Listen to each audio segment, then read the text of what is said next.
And so, my fellow Americans, ask not what your country can do for you. Ask what you can do for your country. Welcome to the Politics, Prepping, and Paranormal Podcast. Flibbity-jibbity nonsense. I thought it was terrific. It's not just big, it's yeah! Let's go!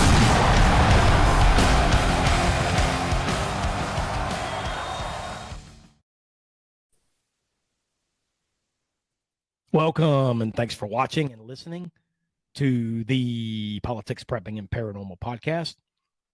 My name is Jeff Morey, and I'm your host. This week, I'm pleased to welcome a great patriot and an intriguing candidate for Congress out of Texas. His name is Daniel Betts, and he's an attorney, husband, father, and a proud conservative Texan running for Congress out of Texas' 21st Congressional District.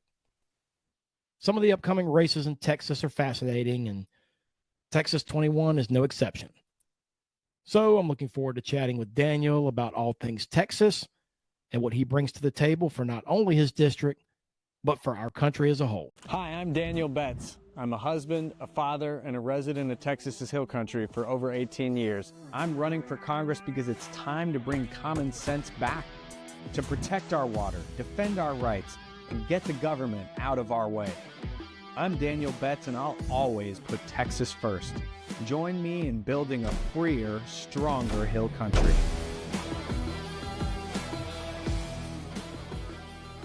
I'm Daniel Betts, and I approve this message.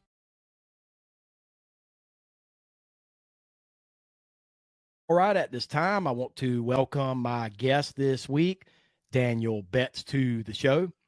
Welcome, Daniel. Thanks for joining me. Hey, how's it going? I appreciate you having me on.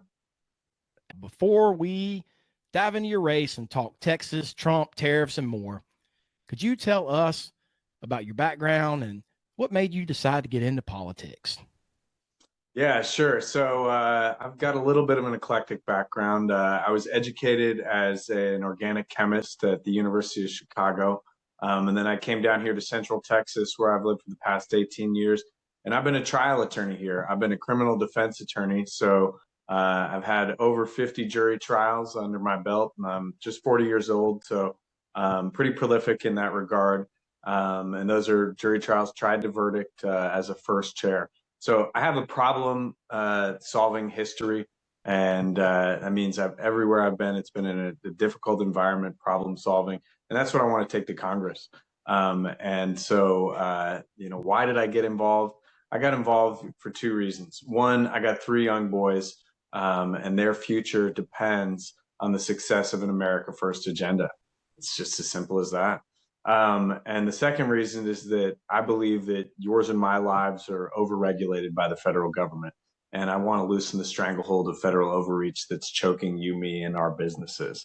And that's not just speaking to you, that's speaking to everybody. That's just a universal truth. And as a constitutional conservative, that means I want to get back to originalist constitutional principles, which primarily means that the Commerce Clause, which has gotten so out of control since FDR, needs to be brought back in so it actually means interstate commerce and not anything we could imagine under the sun, which is what it currently is. And so I have a unique set of skills that allow me to attack those problems. And as a Christian, I also felt obligated that at this stage of my life, I couldn't continue to bury my talent, and I needed to bring it into the civic stage and double it and allow it to be used for other people's good as well. Well, brother, you have already got my vote because you said you checked three of the boxes that all you need for me: Christian, constitutional, conservative, and father. So that's, Well, I appreciate it. We just need to get 29,999 more of them. And we need guys like you, that guys and girls like you that know the law, because that's the thing, especially for constitutional conservatives like you and I. There's a lot of little fine print in the law that can be subjective and can be picked apart, and can be interpreted in different ways. So that's a very Absolutely. interesting skill set and background that we really need in Congress, that I think we would really separate you from a lot of the other candidates. So let's talk about your district, Texas 21. For those that aren't familiar, especially with these recently redrawn congressional lines, what counties and cities does your district make up? Yeah, sure. So this is, if you know Texas at all, this is the hill country of Texas. So it shoots out west from Austin. It used to have a little piece of Travis County, which is Austin. No longer. It's got the county to the south, Hayes County, and the county south of that between it and San Antonio, Comal County, and then a little bit of San Antonio, the north section near Alamo Heights, and then it is all shoots out to the west. Kendall, Kerr, Gillespie, Blanco, Real, and Bandera counties. Now, Bandera, I'm here in Dripping Springs, which is in Hayes County, and Real County are 2.5 hours away from me. And so it's a good distance. It's a very large district and very spread out, rural, lots of ranchers. You know, you've got Fredericksburg, you've got Kerrville, where the floods happened on July 4th. So much devastation and such an important issue for this district. You got boom towns in San Marcos and New Braunfels. Those are in Hayes and Comal counties, respectively. You got Bernie, which is in Kendall. And then, Blanco County has Johnson City, where LBJ is from. Those are kind of the touchstones. Well, let me ask you this. I've looked at the map before and after. I mentioned the redrawn congressional lines. For those that don't follow politics closely, could you talk about that a little? How's that affected not only your district, but also Texas as a whole? Yeah, so I think people, oftentimes on the left cry foul on this, and they're saying that's not right, or it's only politics. Well, yeah, it is politics. But actually, I would say to them, that makes each one of these districts more competitive. And what they're doing is they're spreading it out. And so in these districts where they might have plus 13, meaning 63% Republican vote, then they're switching it so that it's got down to closer to 10. And so we were at around 12 before the redistricting, and now it's closer to 10.5. And so you've got a shot at these districts where you didn't before. And what that also means, though, is that these districts that previously were drawn very blue are drawn less blue, and sometimes become Republican shots. And I was talking to Abraham George, the head of the Republican Party of Texas, about, some people are saying we could squeeze another 5 seats out of this. Really? And I mean, yeah, but if you were to do that, then you're talking about plus 5 districts. And a plus 5 district is absolutely losable. Absolutely. And I said this is a plus 10.5. It's probably a plus 11 district now. You'd have to be delusional for the most part to think that you're going to win this district as a Democrat. It's just not going to happen, especially with the type of strong Trump America First voters that are here. Like, they won't give you the time of day if they think you're a Democrat. And you got to be a strong conservative that represents their values and doesn't just say it, but you got the bona fides to prove it. They want somebody from the district too. So it has changed the map, certainly. And like I said, Travis County is no longer a part of it. So I don't have to worry about any piece of Austin or west of Austin or any of that. It is great. I tell you what, I used to live there, so I know firsthand how bad it can get. And I ran last cycle for district attorney of Travis County. I'm a criminal defense attorney.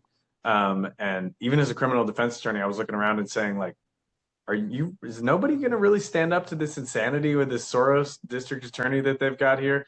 Just letting child molesters and murderers go, and murderers get deferred probation and just like crazy stuff.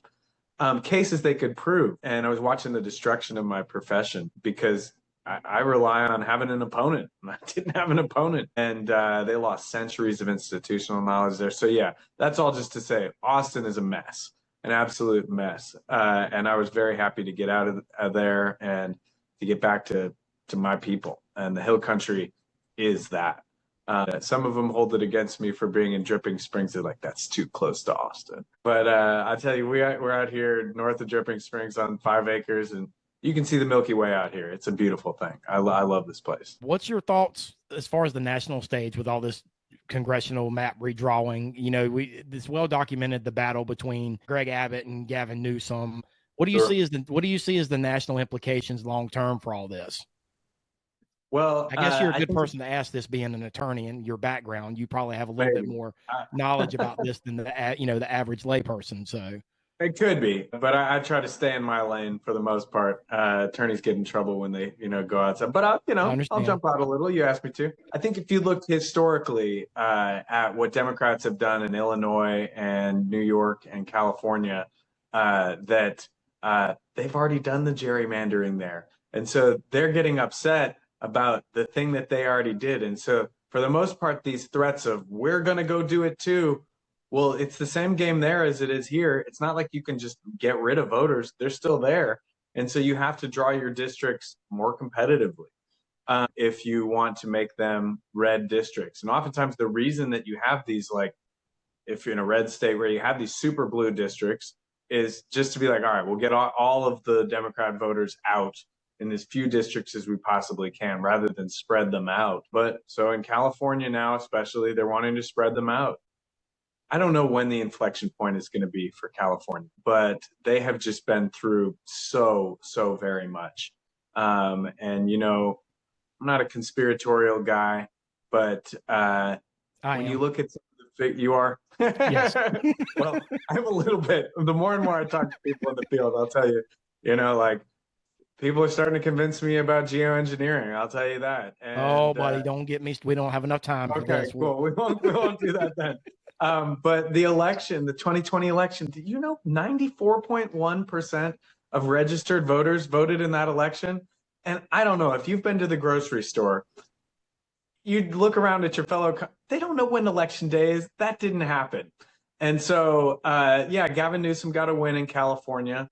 I don't know that I buy that that's what the Californian people actually wanted or did do. But at a certain point, I think they will have had enough. But in the meantime, if they want to try to make these places more competitive, assuming we're actually counting the votes that people are casting, that's something that we can work with. And so I think that for the most part, Republican states who have historically been more reticent to do this kind of overtly political gerrymandering that Trump is asking for, they have the room to do it still. And so we're going to see. So I think that, it's always tough to say in a midterm, but I do think that the Republicans will retain the House by about the same margin that they have right now. And it's only, 3 seats, I think, that the Democrats need to flip in order to get control. I think that that's correct. I believe so, yeah. Because I think it's 217, 213 or something like that.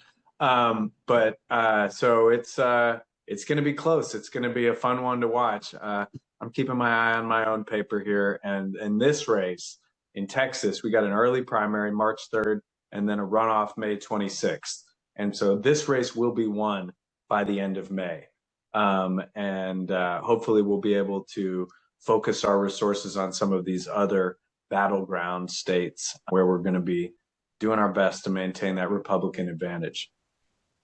I've looked into your race a little bit, man. You got a crowded field. Did I look at it? Is it 13 other candidates that are trying to run for the Republican primary?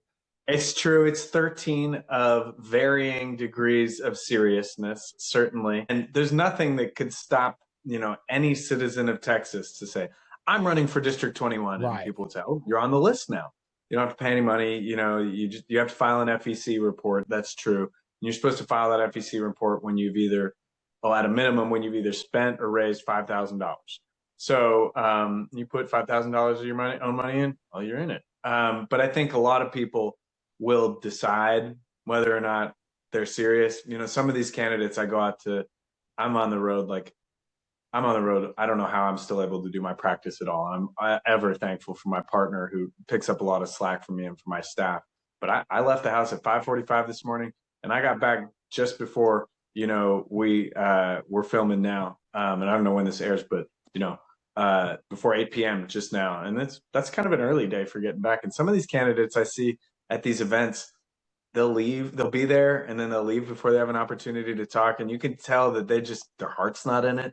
They either aren't comfortable speaking in public or I don't know if they can tell that they're not connecting with people. And really that's on them because and I get it. It is, I'm a people person. I enjoy socializing, I'm in leadership positions because I'm, a people person. But I have noticed in the course of the campaign how much having a real human interaction with a person takes it out of you. And I kind of start to get why politicians have that surface level connection with people. Because I get to the end of the day and I'm just beat, and I didn't even know I had an upper capacity for human interaction, but I brush it on the odd day. So that's all just to say, we'll see what the field looks like after December 8th when the filing deadline closes. Yeah. There's a few of us who have filed. Actually, I haven't actually formally filed the paperwork yet because I'm waiting for my wife and kids who are out of town with the grandparents to come back so we can get all the good pictures and stuff. Some people are like, "Are you sure you're?" Yeah, and yeah, I'm sure. We're in it. We've raised $171,000 so far. We're in it to win it, and we've got the resources to do it. So no question there. But I think some of these other guys and one gal are having trouble getting traction on the fundraising front. And I wish that it weren't that game. I wish that weren't the name of it. That's the thing that Washington looks at.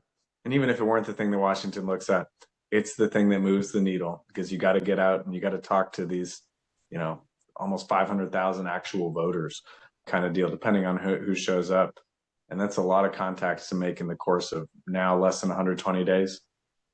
That's politics, brother. That's the way it goes. But that's what people got to think about when they go to the polls too. They need to see the guys and gals that are out there in the community that are putting in the work. And if you're putting in the work now, you're going to put in the work in Congress, bottom line. So, or if you're not putting in the work now, there's no way you're putting it in Congress.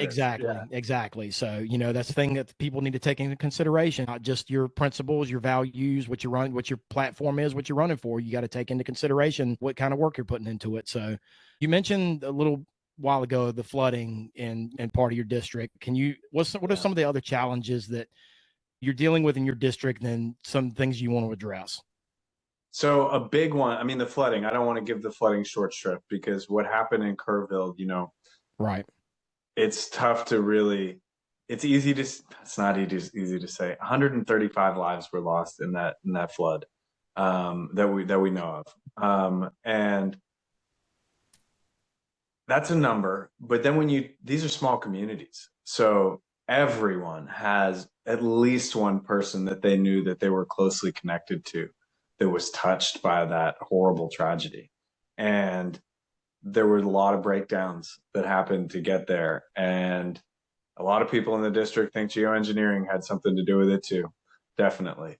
And so there's a lot of issues on the table there. And we gotta figure out ways to mitigate that flood in the future, to warn people. But then we're in West Texas. If we're west of I-35, if you're on the east side of I-35, it's green and verdant. You got tons of water. Over here, no, not at all. That's water we could have used. If we can figure out ways to capture that, that is something that we need to be doing.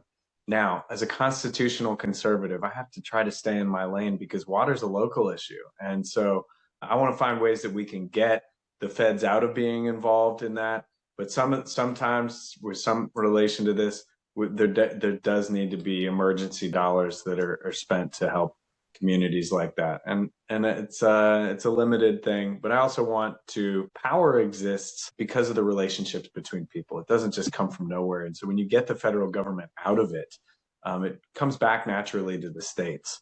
And that's where it should be, because it's responsive to the market with that granularity on the ground. So I think that there's a lot of things we can do to fix water in this area. But another big one, and one that has come up a lot, is the battery energy storage systems, which I don't know if you're familiar with these. These are these huge lithium ion batteries. And by huge, I mean like football field sized, with just rows and rows of these cells. And if you've ever seen those videos of a phone going off in someone's pocket on the airplane, like, this isn't that. This is a whole nother level of a potential environmental disaster. And so these cells are made in China by CCP controlled companies that have modems in them to monitor them. And if there's a modem there, they can set that thing off like a bomb, and it doesn't take much. And the guidance on what you do when these things go off, do you know how you put them out? I don't. You don't, exactly. You don't put them out. You let them burn. I'm dying to hear this answer if you've got it. No, I know, because I'm a chemist, and but you said it. You don't, exactly. You don't put it out. And just in terms of the pure chemistry of it. Lithium catches on fire when you put water on it. It rips the oxygen out of the water. It's that dangerous. And so you let them burn, and while they're burning, they're putting off hydrogen fluoride gas. In Harper in Gillespie County, they're putting one of these within a few hundred feet of an elementary school. The windows aren't going to save those kids. This is going to be, and we've already had, I don't know if you're familiar with the Moss Landing incident in California, Northern California, from earlier this year. If you haven't, you should look it up. One of these things has gone off, and it's a pure environmental disaster. So we are putting these in our agricultural heartland and giving the Chinese a key to backdoor bombs that can take down our grid and our agricultural capacity. So this is a major, major problem. And there's no regulation at the federal level to stop this. And why are these here? Why do you need these things? Why is mainstream media not talking about this? Why are we not hearing more about this other than crazy? Because I didn't learn about it until I got in the race, and people were like educating me, like Nancy White. I can't say enough about Nancy White. You have to look her up. She is just doing an amazing thing. She's from Van Zandt County, and she is leading the charge on these things and doing a lot of education. But we got to require these companies to do a couple of things. We got to require them, because we're not going to be able to stop them. And I don't want it's a bad problem, but federal overreach should not fix this. But we do need to have standards in place so that these communities are not left holding the bag, because when these companies go under, that thing's just left there. And so we need to have reclamation bonds in place that are already paid for, with contracts already in place to dispose of these. And that's just the non-catastrophic issues. For catastrophic issues, we need to have real substantial setbacks in place from these that'll allow the local fire departments to fight these. A lot of times the local fire departments are volunteers. We need these companies to pay for training and equipment. There's specialized training and equipment that's necessary for these, and to implement the NFPA 855 standard, which is the standard for dealing with these types. So the science is out there what to do to be as prepared as you possibly can. But even with that preparedness, and back to why are they here? They're here because of wind and solar. And if you understand how the power grid works, wind and solar, those electrons that come off them, because they're so sporadic and you don't know when they're going to be, they're not coming off, like in phase, at 60 hertz. They're coming off here and there and everywhere, and solar not at night. And so you need to store them and inject them into the grid as necessary. And so these are doing that. And as a result, the solar and the wind, the cost of those electrons varies too. And so essentially, these companies are doing energy arbitrage, not something that benefits those communities there. They're buying the energy at a point in the day when it's cheapest, and they're selling it at a point in the day when it's most expensive. And there's so many better ways that we could be doing this, like these aren't strictly necessary for the data centers that are coming in. We need to get on top of nuclear. Modular nuclear plants are the perfect size for those, paired with either gas peaker plants or geothermal, depending on the appropriate site, to handle the additional spikes from computing and from the cooling that happen after that. What to do with the data centers is going to be another big issue here. And those things take up an immense amount of resources too when they come in. Oh yeah, especially for a district like yours, like you said, with challenges with water reclamation. I mean, people do not understand the resources that these things take to run. Yep, and it's true with the BESS, we call them BESS, battery energy storage systems. They use a lot of water, and they can contaminate that water too, and we don't have a lot of it. So we need to force them to have it fully internally cooled. So there's a lot of issues associated with that. There are other issues to talk about too, like people care a lot here about election integrity and what we can do to do that. People want us to move to one-day elections. They want us to move to precinct level voting. They want us to move back to a paper ballot. They want it. And from my perspective, that's a lot. I don't want the feds to take over voting because it's a state's issue, or it's supposed to be. But ever since the Obama administration declared the election infrastructure critical infrastructure, and they've put in they're called Albert sensors, and they're called Einstein sensors. So obviously Albert Einstein. And they have sensors in our local election infrastructure. Well, same thing with the modems. If you got a sensor there, you can change things. Or at least exactly how many votes came out in early voting, so you know exactly what you need to change. And sometimes and you might be like, Daniel, stop being a conspiratorialist. I Biden was won't. no, but I get it. But you look at these races, and this was going on as early as 2018, like a local race here. David Purrier, a well-known judge here, and you'll see these ballots where it's like the whole thing is before his race, Republican, Republican, Republican, Republican, all the way down. His one is blank, and then it's just Republican for the whole thing. And they got rid of straight ticket voting here, but that just doesn't happen. He's well liked, and he lost by a very small margin. And they were trying to get rid of the judges so that for the 2020 election they were ready. And man, it's a real problem. So election integrity is something that is also front and center. Out in the western area, they care about these big maximum voltage power lines that the state's trying to put through there. I don't know what I can do about that as a federal potential office holder, but I'm thinking about it. So those are what I would say is the main local stuff. And then don't get me started on the border. I mean, the border is obviously. I am going to get you started on the border. I know you are, so I'll save it. I am because, for folks like us, I live in Tennessee, and, there's only a few states that are on the, obviously I'm talking about the U.S.-Mexico border. There's issues with the Canadian border as well, but the Mexico border, I think, is the one, the hot seat one that you always hear about. Most people probably, apart from what we see on mainstream or social media, your district's very close to the border. So although it's not directly on the border, can you talk about the last few years on the Biden administration now to Trump and what you've witnessed firsthand with the flow of illegal aliens into our country and the job that Border Control and ICE are doing to maintain a safe and secure border? Because you're on the front lines of this, man. All we can go off is what we see on social media and what we see on mainstream media. You're actually there and you're witnessing it. So tell us a little, just briefly about that and your thoughts on it. Yeah, absolutely. So Texas is a big state. It's about the size of France. It has 254 counties, which is a lot. But there's a saying here that is absolutely true, that every county in Texas is a border county. And even if you're not directly on the border, you are absolutely affected by what goes on there. And so we're probably, like 2.5 to 3 hours at our closest point from the border, depending. But the effects are here. The effects are here with the cartel being embedded in our communities. And I think liberals oftentimes say if they just came here and the only law that they violated was coming across the border, that's not really a big deal. And I get that. On the one hand, it's a misdemeanor your first time. That's true. But the problem is the network effects that it creates for the cartel, because they create these enclaves and these diaspora communities, and not even just Hispanic or Mexican communities, but there's a lot of, people from all over the world who come across that border. Chinese operatives, all types. I was ready to bring that up. I mean, you've heard about Chinese operatives sneaking across the border and that. Oh, absolutely. And they're buying up land here in Texas too. And it's a major problem, as a free nation.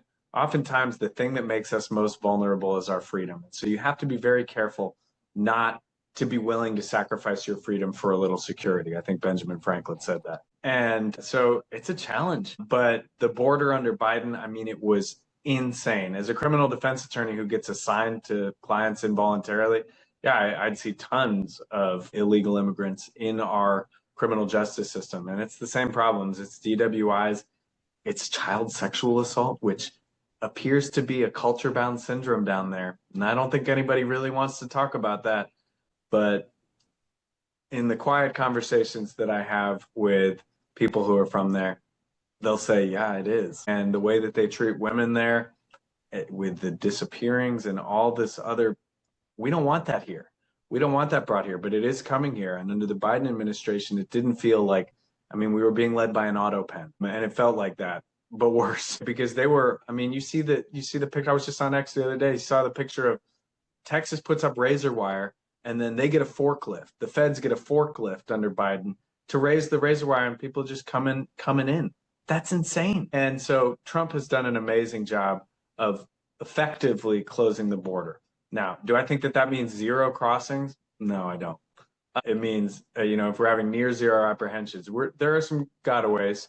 for sure. And so we can be doing more. And, I got a briefing from the Texas Public Policy Foundation on the border. Eye-opening. If you talk about domain awareness, there's 5 domains. There's underground, there's on the ground, there's in the air, there's cyber, and there's telecom. And we have no domain awareness on the Texas border with Mexico. And it's different than Arizona or New Mexico or even California because we have private property rights issues here. There's not nearly as much federal land in Texas that's owned as there is in those states. And so we have to deal with property issues where these people are being threatened by the cartel so that they won't allow us access to get close. And not everybody at the border is favorable to this either. So sometimes it's politics. It's a lot of issues, but we don't have any domain awareness in any of those domains. But what I mean, let me illustrate, like drones. It used to be the drones were radio controlled and an agent could say like spot a drone in the air and then say, give me the frequency that's on so we can jam it, take it down. Well, now they can spot them and they can't find them because they're fiber optic run. And do you know why they're fiber optic run? It's because the cartel sent fighters to Ukraine to fight alongside Ukraine to learn their drone technology, and they've brought it back here. So that's one problem.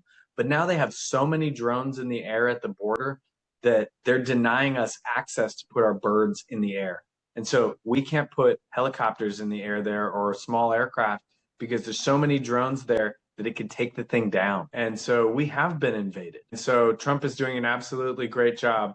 And I can't state that enough. I don't want to, but we need to be giving more resources to DOW and to CBP. And designating the cartels as foreign terrorist entities is a really great step. If you look back at Colombia and where we were with FARC and the Colombian government, we had pretty much 100% compliance with the Colombian government, and we were fighting FARC. That's not the case with Mexico. Mexico has been completely captured. The government has been completely captured by the cartels. I don't want to go to war with Mexico, but dang, I'd love to see a better solution. Well, let's talk Trump now. We're talking about Trump, so let's stay on Trump. Trump's closing in on 1 year in office pretty soon. How would you rate his performance thus far? And do you support his policies and what he's trying to do overall? I absolutely do. I'd say 10 out of 10, especially in the environment that he's having to operate in. And we know the forces, even in the deep state now, that are arrayed against him from his first term. And man, they're trying to bring stuff up again. You look at that, betting market about the odds of him being impeached again, and it's over 50%, which is just crazy. And I think that's why it's so important that we make sure that we have true conservatives. And I'm a 6-time Trump voter, and that's no voter fraud. That's just every single chance I've got. I've been a Trump voter. And so I'm a big proponent of Donald Trump. And I think that he's one of the biggest blessings that this country has seen in a very long time, and a breath of fresh air. I want to see him rack up more wins. You look at the big, beautiful bill, and I'll talk about, I don't like omnibus legislation. I don't think that that's the solution. But that bill did get the largest tax cut ever in American history to the middle class. And that's a heck of a thing. And that's something that Americans need right now. If you look at the Walmart study that they did from last Thanksgiving to now, prices for food are down 25%. Down. That's like unheard of. You expect inflation to be sticky. And so they're fixing things in the supply chain and the tariffs. The tariffs are one of the few things that I don't really agree with him on. But if you just look at what was yesterday. Curious where you stood on that, because we pretty much agreed on everything up to this point, and I was going to disagree with you on that if you were, because I like what he's trying to do. I do, but I don't like how he's going about it. That's just I think the approach is off. That's my 2 cents. Our allies don't treat us fairly. That's true. And our trading partners don't treat us fairly. And they say, oh, well, we don't have tariffs. No, you get a VAT tax that you add on it. That's effectively a tariff, 30%, some places more. And that's not treating us fairly, especially when we are spending so much money on their defense. And so I absolutely get that. And that incenses me.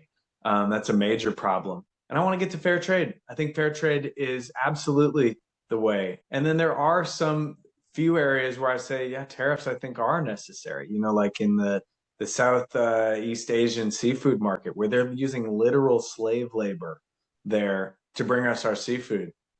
I get having a tariff on that to give American seafood producers a chance. And so there are some limited cases where I do think it's even actually appropriate. But as a blanket policy, no, I don't like it. And I think that the only way that it makes sense is if it is the pressure point to get us to free trade. And that's what I think that it is. And I've learned with Donald Trump that he's a master negotiator. He is playing 4D chess, when you're stuck in two dimensions. And I've learned to give him a lot of leeway on stuff as a leader. And I think that that's what I like about him. He doesn't tell you his game plan. And that's what part of what makes it a good game plan is it's unpredictable. And so I don't necessarily like it, but I'll go along with him on it for a while. And I think it was just like I was saying just yesterday, they were removing some of those tariffs.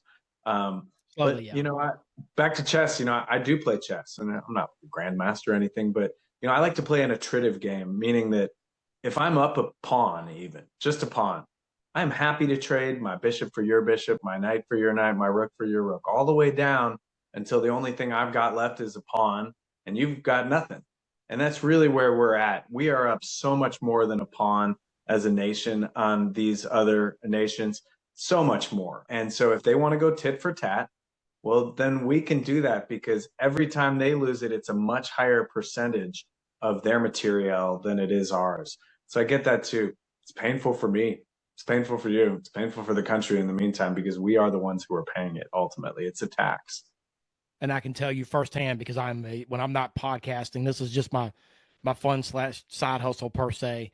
I'm a truck driver, and I can tell you the freight business is not good right now. I believe it. And I mean, I can tell you that firsthand, and a lot of that's tariffs. And like I said, I give him the benefit of the doubt because you're in politics. I mean, you can't get everything you want accomplished in one term.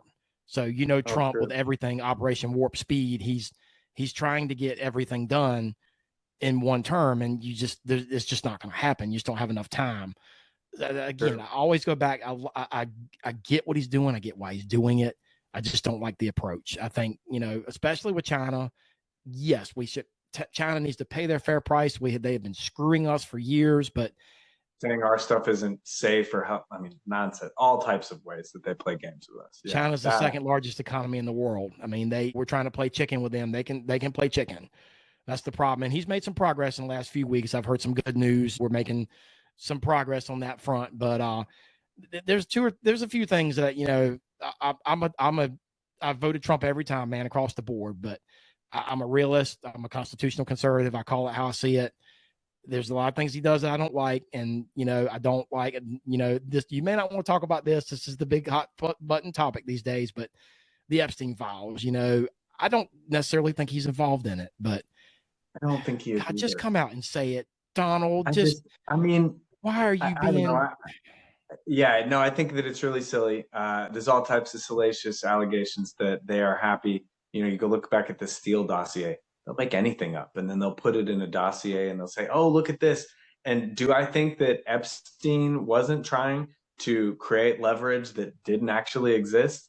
Yeah, I think that was absolutely the type of thing that he would do, to put stuff in emails, be like, "Hey, write me this email so that then we can have it be useful later." And there's as a trial attorney, I know there are exceptions in evidence for authenticating someone. If it's an ancient record, if it's old enough, it's authenticated on its face. Doesn't matter how false it is.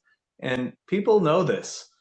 People who are bad actors that do this know this. And Jeffrey Epstein is a convicted pedophile and sex trafficker. So, no, I don't think Donald Trump did anything. I don't think he's pure as the driven snow, but I don't think he did any of that, because that would have come out. That would have come out during Biden. We know that with the lawfare that they were going after him, that would have come out during his first term. That would have come out in so many different ways before now. And it's difficult to watch us eat ourselves as Republicans over this issue. Now, do I think that those files should be released? I think that a lot of victims' lives could be very detrimentally affected by doing that. And I think there's a reason for the types of privacy associated with this. I know that as a criminal defense attorney. And so that's not always the right instinct to go there. I get why Marjorie Taylor Greene and Thomas Massey want them to be released. I get that. And I wish there weren't so much furor over it. I think in December, the discharge petition is going to get them voted to be released. I think that's what's going to happen. And we'll see what it is. And I'm sure we're going to have, weeks of headlines as they dig through. It's dividing the GOP at a bad time. We need all hands on deck going into the midterms, and we saw what happened in the election with the shutdown. Yeah, you saw what happened in these elections a few weeks ago. It was a bloodbath, and I know these weren't big elections. A lot of them. We're talking about a mayor, New Jersey, Virginia, and New York, right? That's what we're talking about. But Virginia was a big one. Virginia was a big one. Virginia. We finally flipped Virginia. And then we just turn around and lose it again. So that's election integrity. Talk about election integrity. Did you see Virginia? Did you look at the map? Well, you saw I have not. Counties voted for Trump in that election. Every single county went blue this time. Bullshit. No way. Yeah. So I don't think that baghead lady actually won, which I forget her name right now, but that insane person who backs that. Yeah, she is wacko far left too. Yeah, crazy. But until we get a hold of our election system, in those types of states, I think that's going to happen. And, I think what happened in 2020 or 2024, the reason we did win it is Elon Musk's involvement, and his white hat hacking to and take Charlie down Kirk. Let's not put, sell short everything that Turning Point had to do with helping Trump with that election. Yeah. So I don't think of it as much of a bloodbath, but what I will say is some of my liberal friends, and I do have liberal friends. I don't put myself in an echo chamber.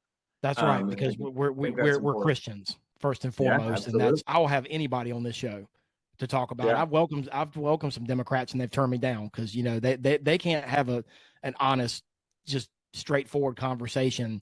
And walk out and shake hands and smile and be friends. That's not how it works with them, especially the far left. Not anymore. It used to be. Remember when I was in college, the hippies on campus were like, "Hey, man, we just want to have a conversation." they don't want to have a conversation. No, the's no talking to these people anymore. I hate to say that. Our ideas are better.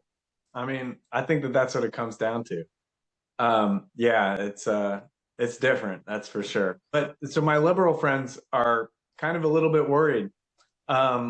Oh boy, now anything that goes wrong in New York is going to be on him. And some stuff is going to go wrong. That's for sure. And so I'm very hopeful, and I don't live in New York, thankfully, but I'm very hopeful that this will be a high watermark for democratic socialism or with communism in reality. And who knows what's going to happen if they're going to, it'd be interesting if they try to strip his citizenship for lying on his application. Right. It's going to be, I wouldn't put it past them. I wouldn't either. And it's pretty clear he did lie on his application. I think that's kind of documented. It's whether or not they want to go for it. And I'll just give you my brief 2 cents on the Epstein files. I think it's just very black and white, very simple. Trump's donors and people that have supported him are on that list. That's why he doesn't want to come out. But it goes back to his campaign promise in Trump, 45, drain the swamp. You promised to drain the swamp, Don. That's my black and white. I'm a diehard conspiracy theorist. Don't get me wrong. I really think it's that simple. I don't think he was involved. I just think he's protecting powerful people that, it's politics, man. And it's all about money at the end of the day. And, and taking care of your donors. So, but none of my donors are on that list. And they're not. Yep. I love you're unafraid to broadcast your faith as part of your campaign. What do you think we need to do as a country to get back to putting God first in all we do? So I think we need to start behaving like Christians. I think that, faith without works, without good works is dead, like it says in Timothy. And too often we are comfortable slinging mud the same way that the other side does. So I think that if we want to win hearts and minds, and we do, then we need to be willing to form relationships with people who are not like us and people that we sometimes too often regard as our enemies and forget that we have an admonition to love our enemies and to pray for those who persecute us. And I think that we need to own that and live that. So a thing that I intend to do when I'm in Congress is, bring something from my prayer life and a thing that I've learned about how I shore up my relationship with God.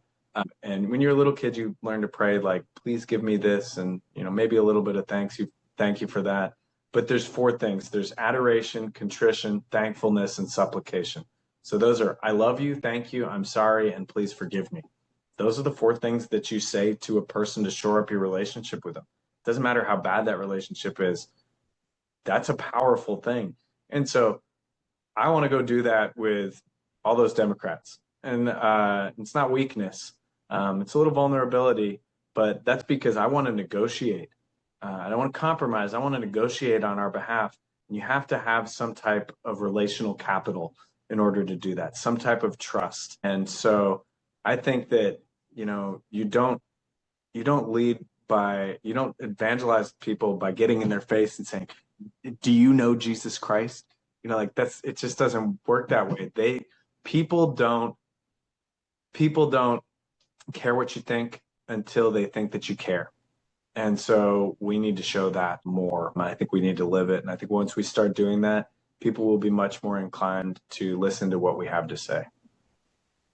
Very well said. We were chatting before we started talking. You're a prepper on the side, I hear. So, a little bit. Talk about that, because that's right up my alley, man. I talk to a lot of people, and most of the folks that I talk to, unless I'm doing a prepper specific show, a lot of them aren't into some of the stuff that I'm into. But I know we were chatting about that and had a little fun with that. So can you talk about that? Yeah. So yeah, I don't know. I guess I consider myself a prepper, and I don't know. I was talking to my wife about it because I was going to some groups in the district. Like there's one here in Hayes that I go to, and I was teaching that, and they didn't want me to politic there, and I was it's close to me, and I was like, you know what? I could just teach you guys how to make soap because I'm a chemist, and how to do lacto fermentation. And so I went and I gave a talk. And I always have this problem because I'm a chemist where I'm like, oh, it's super easy. And then 25 minutes later, I'm done explaining all of the little individual steps and the things that I've learned in the minutia. And people are like, I didn't catch any of that. And so it was like an hour-long presentation. And I was like, I didn't know I had that class in me. And I got back and my wife was like, no, we kind of are preppers, So we make our own. So I've got a garden out there that I got on drip irrigation.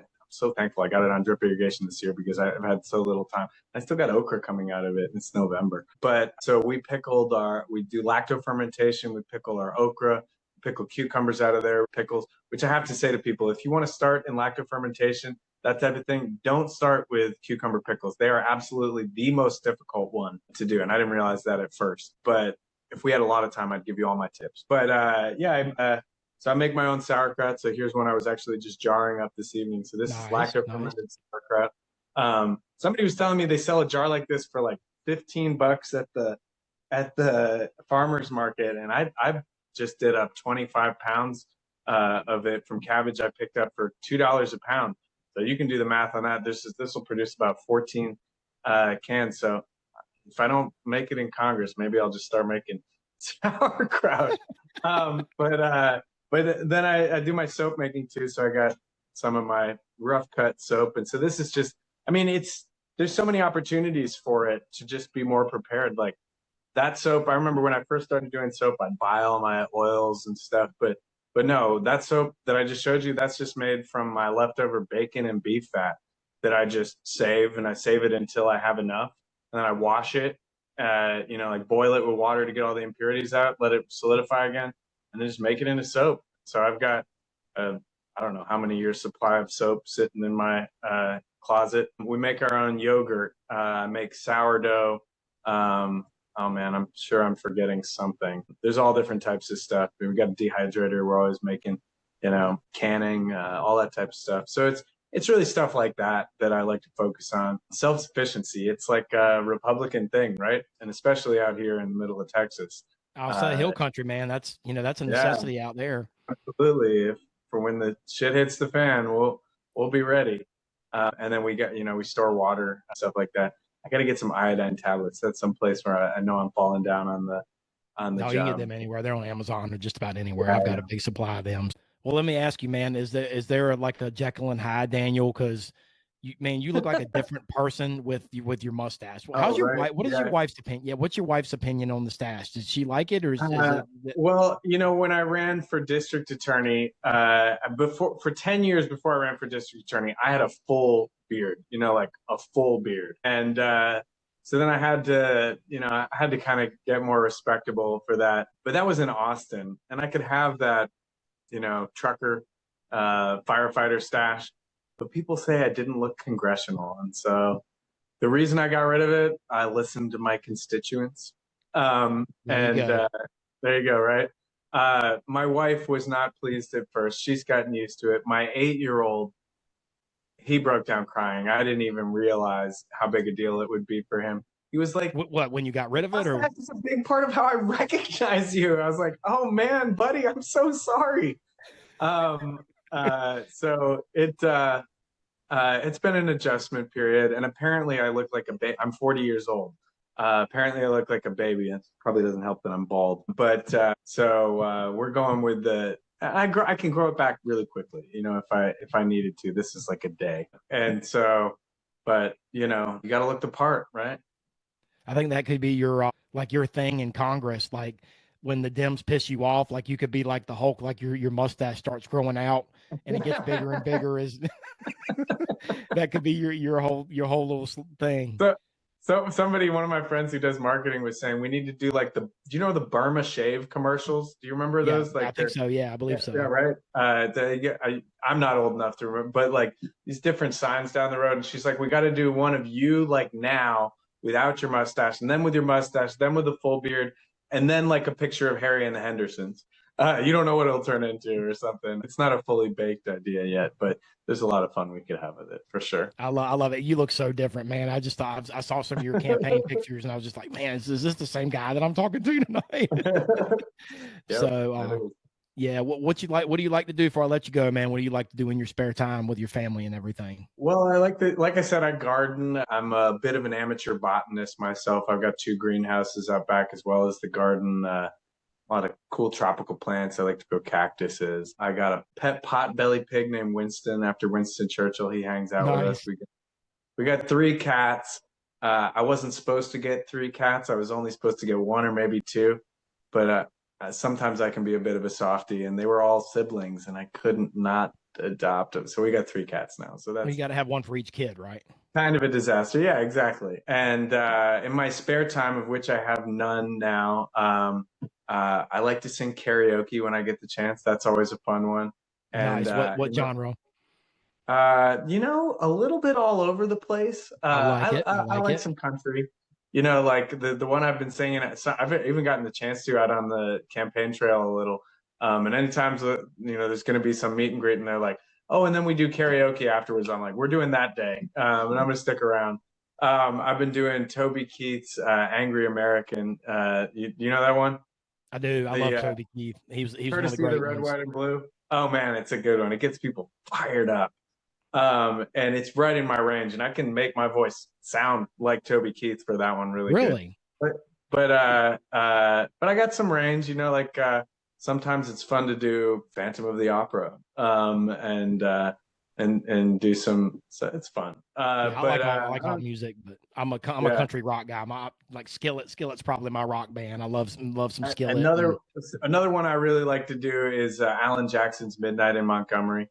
That's a good crooning one. And Sturgill Simpson does a remake of When in Rome's The Promise that is just, oh man, it was my wedding song, and so that's another fun one too. But day to day, when I get the chance, and again, I play the saxophone as well, and so that's something that I really enjoy doing.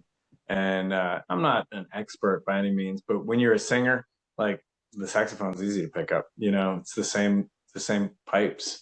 It's just kind of extending your voice. So, and I like to cook a lot too, if that wasn't already clear. Very good. All right, brother. How can we support you and your campaign? Thank you so much. Well, this is doing wonders, getting the word out for people. And if anybody's stuck with us for the whole time now, I'd love to get your support. It is so important that we raise enough money to get the word out. Every $100 that you donate gets 1,000 people, gets us to be able to contact 1,000 people. And so that's a really great way to think about it. We've raised $171 to $171,000. You're in trouble. $171. No, actually, I'm driving back from this event tonight. I think I raised $500 there. So it's like you can, not at the event, but on the phone. So we're working hard, but we can't do it without you. And so if you go to my website, www.bets, that's my last name, BETTSFORTEXAS, betsfortexas.com. You can donate there. That's the biggest thing that you can do in this world. The other thing that you can do is you can pray for me and my family every day. And I don't mean that as a byline. I mean, please do that for me. This thing is a difficult thing. I didn't realize when I started doing this how difficult it was. And I'm going to be really nice to all the politicians I meet for the rest of my life, because dang, we need them. We need people to step up. And when we're mean to our politicians, we get exactly the type of politician that you get, that politician that you treat them as. And so be nice to your politicians. You don't have to be nice to me. I can take it. And, follow me on Twitter, or I guess it's X now, Facebook. Bets for Texas is the handle, but donate if you can. www.betsfortexas.com. It means the world to me. I really appreciate it. Thanks, Daniel. Thanks for joining me, and hope to have you back when you win that seat, brother. Sounds good. I'm looking forward to it. Thank you for listening to the Politics, Prepping, and Paranormal podcast. Your source for real news and analysis on politics, prepping, paranormal, conspiracy theories, and the volatile state of the world we live in. Tune in next week and every week for a new episode, and stay safe, stay healthy, and stay vigilant.